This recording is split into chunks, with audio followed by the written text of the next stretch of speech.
Hello, everybody. Good morning. How are you? Sorry, it's a few minutes after 10:30. It's like 10:35 here on my clock.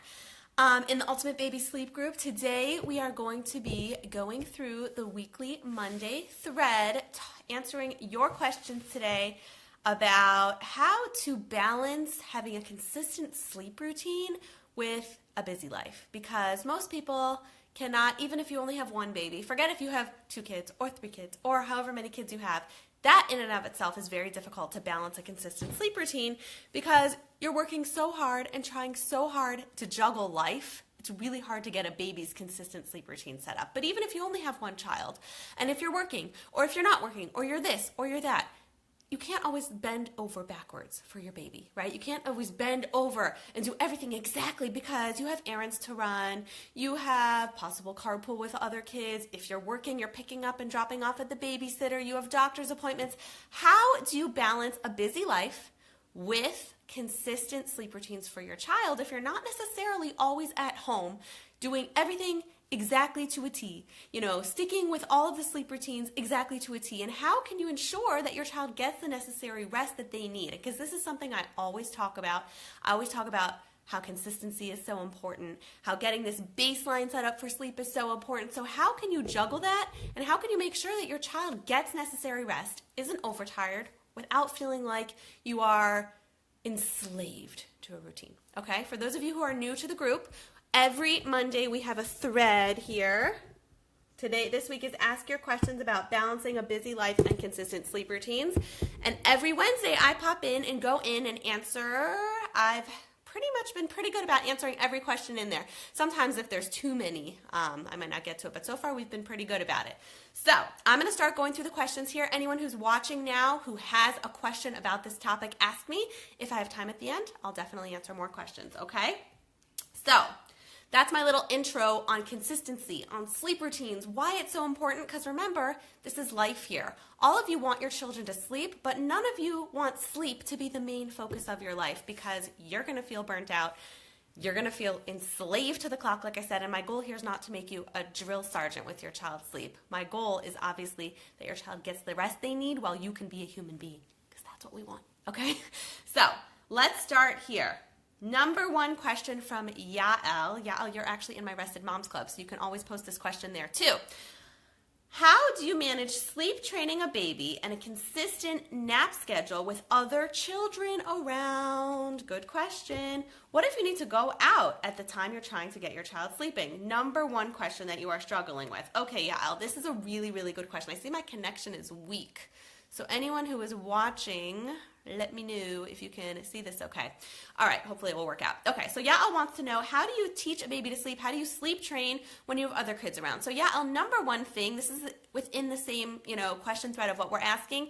You're asking how to juggle it all. Number one is you want to set yourself up technically that whatever you're doing is going to be successful. So if you know the baby that you're working on sleep training or the baby that you're working on getting to sleep, the bedtime falls exactly around 2 other bedtimes of your other kids, and that's exactly when your husband isn't home, and it's exactly when you don't have any help or you don't have a babysitter, that is just setting yourself up technically to fail, right? Because you're only one person and you can't teach your baby to sleep and sleep train your baby and be over there with that child and be doing bedtime with that, giving this one dinner, and be like this welcoming person when your husband walks in the door. Because I know your husband is not around at that time. You have mentioned that before, okay? So that's number one. You want to set yourself up technically to make sure that whatever you're going to do is going to be successful, Yael. So how do you do that? Number one, I really strongly recommend when you have more than one child, staggering bedtime, right? If you know child 1 needs to go to bed at 7:30, but child 2 can go to bed at 8, and child 3 can go to bed at 8:45, whatever it is, try to set yourself up technically that either you're doing the baby first, and you have the other kids preoccupied, whether they're coloring, listening to music. If you like screen time, fine. I don't recommend screen time that much, but especially before bedtime, so I'm not going down that road.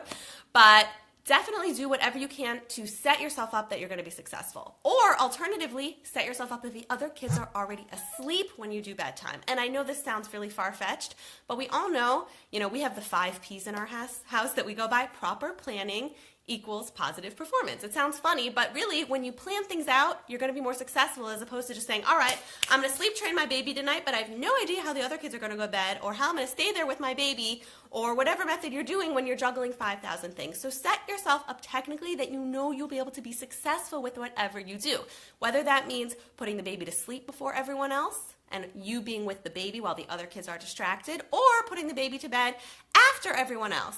Okay, to make sure it works. Oh, you're here, Yael. Okay, you're watching this in the kitchen with your kids. Whatever works to be able to hear this. Okay, good. So Yael, I'm talking about setting yourself up technically. So whatever you're doing with your baby is going to work with your life, okay? So we just talked about staggering bedtime.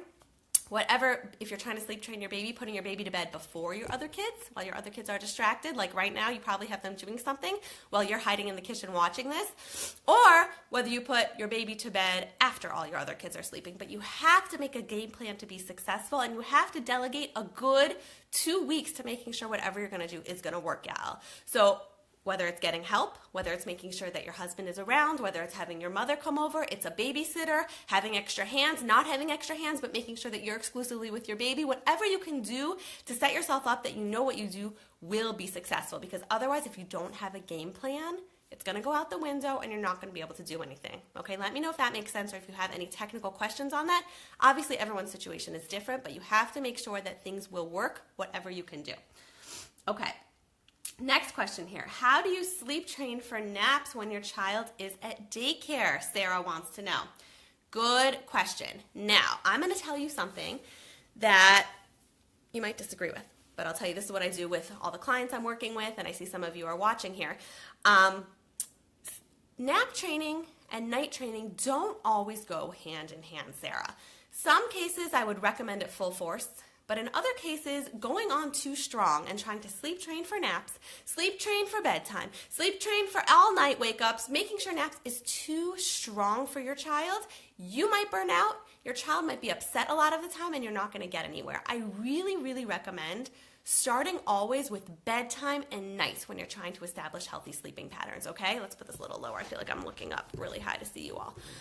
You want to start with bedtime and nights when you're trying to work on establishing healthy sleeping patterns. And I only recommend moving to daytime sleep once nights are really, really solid, because I want to tell you a few things. A baby can fight sleep during the day much stronger than they can fight sleep in the night. It has to do with our rhythms and our bodies and how things work. But you know, theoretically, your baby could stay awake for 5, 6, 7, 8 hours and not nap. At night, they will eventually go to sleep. I'm not saying it's easier, but their bodies fight it less. So I don't recommend moving to naps. Usually, in some cases I will, but usually I don't recommend moving to naps until nights are really solid. So that's number one. If, Sarah, your baby's at daycare during the day and you're working on sleep training or using my method or another method, they can do whatever they want during the day just to make sure naps happen. You want naps to happen at the times you want them to happen. So your baby's getting consistent naps. So that way things are in a good, oh, its connection is weak. Sorry, guys. So that way things are in a good place during the day, because that solid day sleep is going to foster good night sleep. But when your baby's home with you in the nights, you can do the sleep training, whether it's a different method or using my method of slowly phasing yourself out, whatever it is that you want.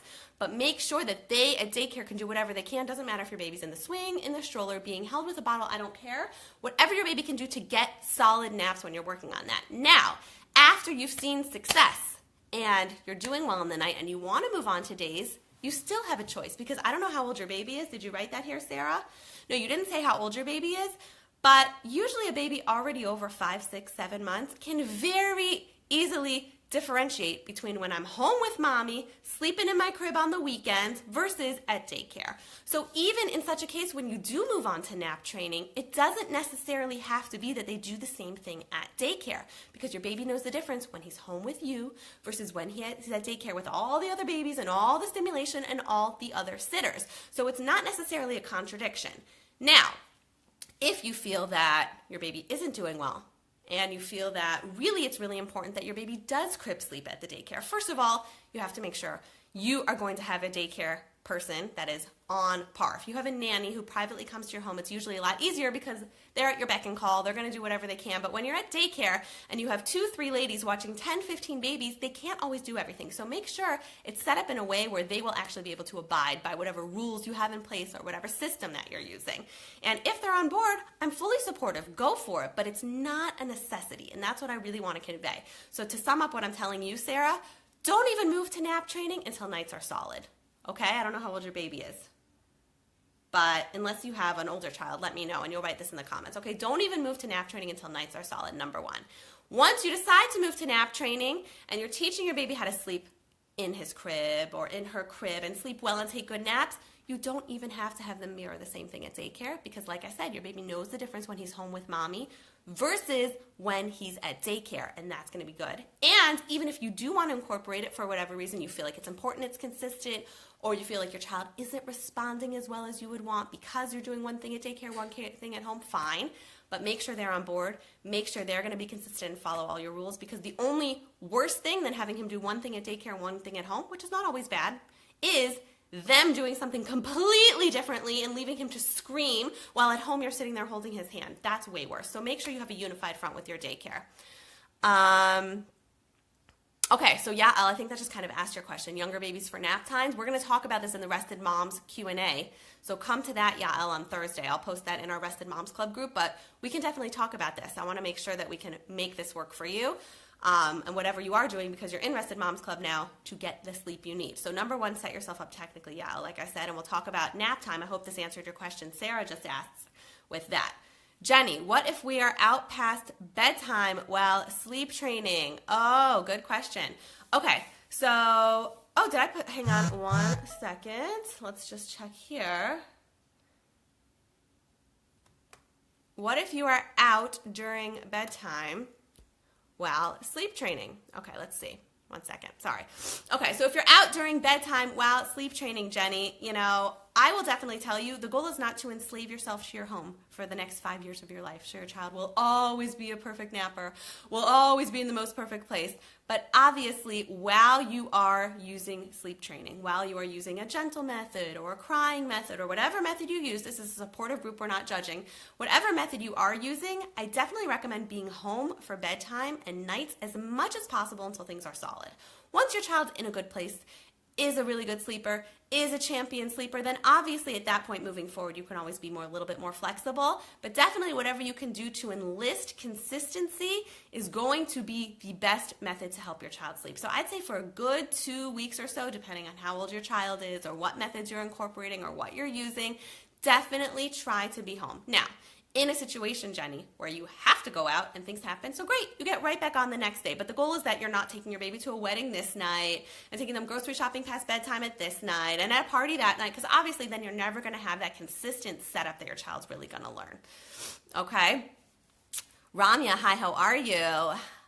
Also out during bedtime, he doesn't know to sleep outside of his crib, especially when you're going on a 10-day holiday. Okay, so I wouldn't recommend, same thing. You don't want to start enlisting a sleep training method when you're not in a consistent place. Meaning, you're not going to start teaching your child to sleep when your child's in the middle of teething and has a fever and is like runny nose, coughing, or congested. No. You're not going to start enlisting a sleep training method when you're in the middle of a vacation or you're going away next week. You want to start doing whatever you're going to do when you're in a normal environment. Life is more or less in a pretty consistent place. Things come up, but the goal is that you have that consistent foundation and that consistent baseline to make sure things are in a really good place, at least when you're doing everything, okay? So I'm going to go through the next question here. Oh, let's see, just to finish up your question, Rami. He's consistent now and falls asleep in his crib, but he just doesn't know what to do outside of his crib. So some children are more adaptable than others. I actually am in the middle of writing a whole series now. I'll post it here on baby temperament and sleep. Some babies are completely adaptable. You can put them in their crib over here and a pack and play at your neighbor's house in the stroller there. Some kids are not. So you have to understand life is life. Most of the time you're home. Most of the time your child is going to sleep, but there's going to be off time. So when you're out, you obviously do your best to mimic your most normal sleeping environment. If you're out and about on a walk and you're in the stroller, or you're at the mall, try to recline the stroller, try to cover the stroller up so it's dark and calm. You can't force your child to do anything. You can just set up the environment as best as possible and hope your child will respond in the optimal way, but you can't force it. The beauty, though, of having consistent sleep routines set up is that you can always get back on the next day. Right, Ramya? You can always get back on. If you're going away on a 10-day vacation, great. After the 10 days, you can get back on. Because at the end of the day, you're not re-teaching your child, you are reminding your child. Because once they know how to sleep well, it's not as if you have to sleep train every time a kid gets sick, or you have to sleep train every time you go on vacation. It's just a matter of consistently reminding them over and over and over. Okay, Brianne posted a cute picture of her little baby here who... she wants to know, need to wake this little monkey up for school pickup every single time. His routine, give or take, is 7:15 a.m. wake up.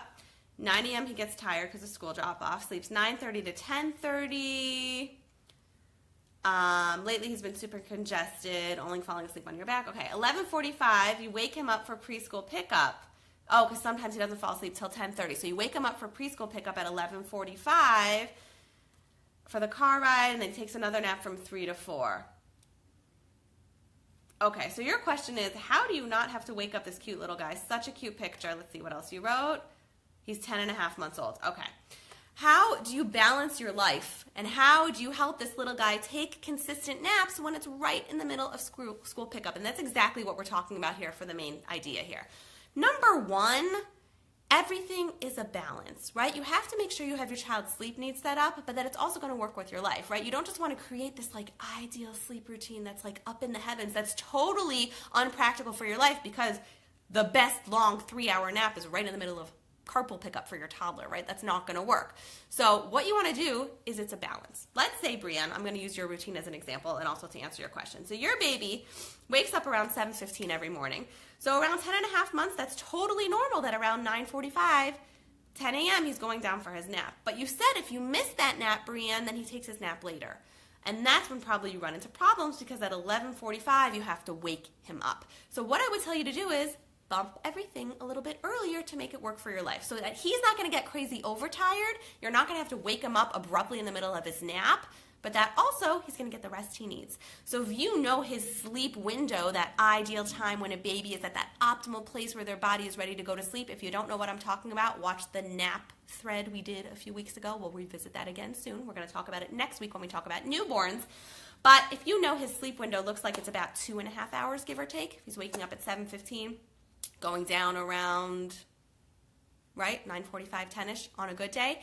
So if you know that's what's going on with him and that's when his window is, make sure that he's awake by 7:15 and you're making sure the nap happens at 10. Don't let him miss that window when you get into that vicious cycle, Brianne, where he's taking his nap late. He's not going down till 10:30, 10:45, and mid-nap when he's only, 45 minutes, an hour into it, you have to wake him up for carpool. Make it your job to make sure that first nap happens so he can be rested and awake before you pick him up for carpool. So that's the key, making sure that your child gets their proper naps that fit into those little pockets of your day that work, but obviously that's going to also work for his body because if you know, sounds like he takes a good hour nap every morning, make sure he's down by 10 o'clock. Or 10:15. So he has that hour nap from 10 to 11 or 10:15 to 11:15. So he's not still sleeping at 11:45 and you have to wake him up.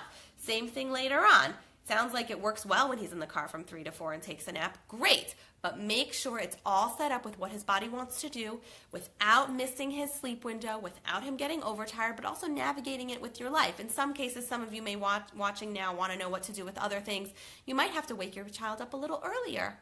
If let's say your day starts at 7:30 and then let's say they have a 2-hour window where the ideal nap has to happen. If they're awake at 7:30, that means they're asleep for that first nap by 9:30, but 9:30 is exactly when you leave your house or exactly when something happens. You might have to navigate things a little. Let them sleep a little later, wake them up a little earlier. Sometimes you have to finagle things to make sure your child isn't overtired because in order to have rhythms and have natural sleep successes with a good routine, sometimes you have to take the reins to make sure that it happens because it's not always going to be a natural progression that your child can, be in charge of completely to make sure, okay?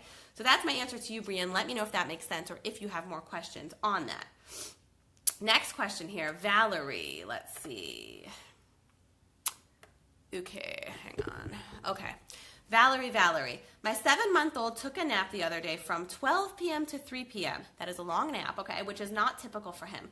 He usually naps from 10 to 11:30, then from 2:30 to 4. Anyway, he fell asleep in an hour earlier than his usual bedtime, woke up more than usual in the night.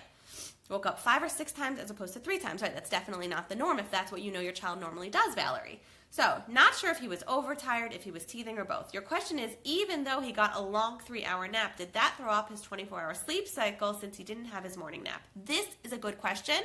Not exactly what we're talking about, but very related, okay? If it's not broken, don't fix it, right? That's my general rule. If you know you have an awesome sleep routine and your child takes a good nap from 10 to 11:30 and then another nap from 2:30 to 4, which means awesome bedtimes and not as many wake-ups, then that's what you want to stick with. Sometimes taking a longer nap doesn't mean a better nap because all sleep is a 24-hour cycle. So your child, let's say, has a certain amount of sleep that they need within a 24-hour cycle. So if your child usually takes 2 naps that add up cumulatively together for 3 hours, but that one day he took a 3-hour nap, that's going to make him overtired because he met his sleep quota for the day. It doesn't work this scientifically, but just for the purpose of our conversation, okay? So that means he met his sleep quota. He slept enough for that particular day, so he's going to be overtired. He's going to fight bedtime and wake up more. So to answer your question, can I tell you 100%? No, because I wasn't there. I didn't see exactly what was happening. I don't know what his normal day looks like. I have to see everything in detail and in depth.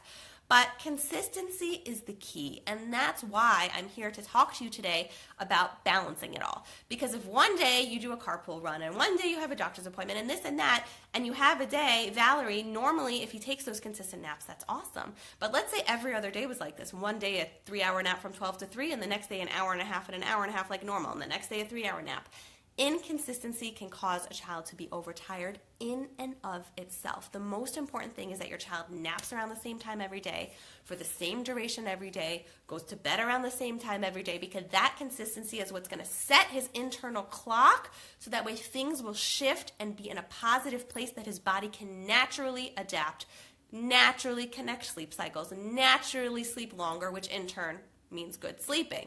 So can I tell you 100% that's what happened?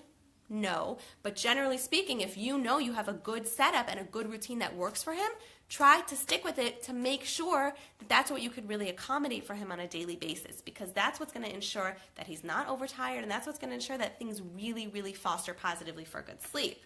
Let's see what Brianne wrote about that. You're curious about this as well because we've had the exact same thing happen on the weekends when you have commotion. Okay, so Brianne, same thing for you. You don't want it to be that Monday, Tuesday, Wednesday, Thursday, Friday, your child has a certain nap structure set up, but every Saturday and Sunday when the weekend come around, your child has a completely different schedule, because that's erratic. The weekend happens every 7 days. So that means 5 days are on, 2 days are off. It might take the next 1 or 2 days to get back on, and then you're really only talking about having 3 days of consistency all the time. So even on the weekends, stick with your consistent routine. Even when things are off, stick with your consistent routine. That's why you want to have a routine that works with your life.